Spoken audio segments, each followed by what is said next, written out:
ایک بندہ ایسا تھا جو اتنی عبادت کرتا تھا، یعبد ربہ، اپنے رب کی اتنی عبادت کرتا تھا کہ روح الامین اس سے محبت کرنے لگے، حیران ہونے لگے، یار اتنی عبادت کرتا ہے، فتعجب جبریل حیران ہو گئے، اتنی عبادت کرتا ہے۔ ایک دن حضرت جبریل کو بڑا پیار آیا، فاستأذن جبریل فی زیارتی، حضرت جبریل رب کی بارگاہ میں کہنے لگے، مالک فلاں بندہ جو ہے نا، وہ جو مسجد نور میں بیٹھتا ہے، مثال دے رہا ہوں، بڑی تیری عبادت کرتا ہے، میرا جی چاہتا ہے اس کی زیارت نہ کر کے آؤں، اس کی زیارت نہ کر کے آؤں۔ حضرت جبریل نے جب یہ بات کی نا، رب نے فرمایا تجھے اجازت ملے گی، اذن لہ، اجازت دیتے ہیں، بشرط، لیکن ایک شرط ہے۔ کیا شرط ہے؟ کہا ان ینظر فی اللوح المحفوظ، لوح محفوظ میں اس کا اصل، اس کی جو قسمت ہے نا، تقدیر ہے، ذرا وہ دیکھ لو۔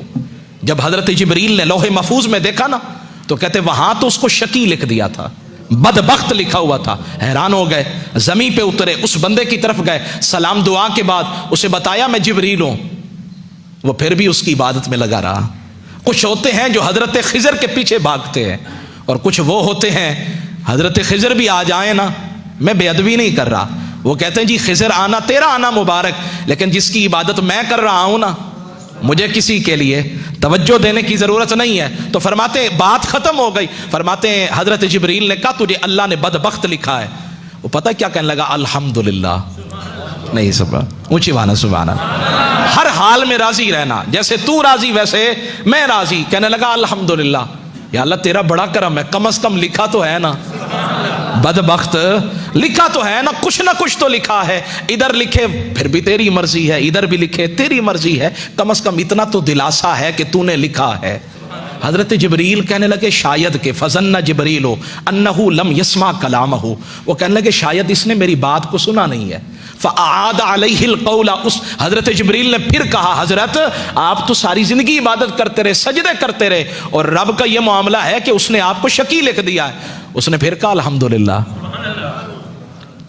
فتعجب جبریل بڑے حیران ہوئے، کہنے لگے یہ کیا معاملہ؟ اس نے کہا لو لم اکن، اگر میں اس قابل نہیں تو اس میں میرے رب کا کیا قصور ہے؟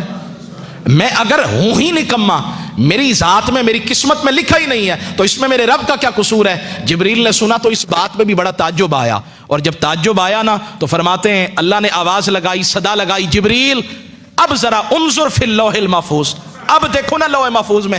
اب جو دیکھا، فرمایا وہاں بدبختوں کی لسٹ سے نام نکال کر نا رب نے بخت والوں میں اس کا نام لکھ دیا تھا۔ یا اللہ یہ ماجرا کیا ہے؟